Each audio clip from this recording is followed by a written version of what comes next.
غفار نبی ہے نا، اپنی امت کا غم رکھنے والا نبی ہے، جو نبی فرمائے میرے صحابہ حج فرض ہے، حج کیا کرو، جو فرمائے بابو اے میرے صحابہ حج کیا کرو۔ جب ایک صحابی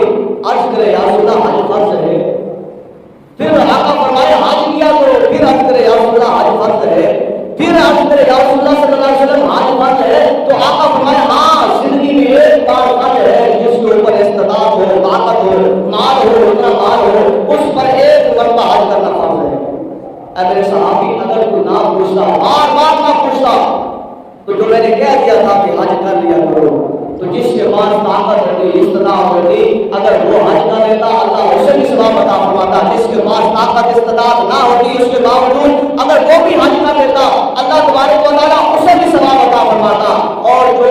طاقت رکھنے کے باوجود بھی نہ کر پاتا تو اللہ تبارک و تعالیٰ اس کو عذاب میں مبتلا نہ فرماتا۔ لیکن تو نے بار بار پوچھا ہے، اس لیے میں نے کہہ دیا ہے کہ اللہ تبارک و تعالیٰ نے میرے کہنے پر آپ کو ایک مرتبہ حج کو فرض کر دیا۔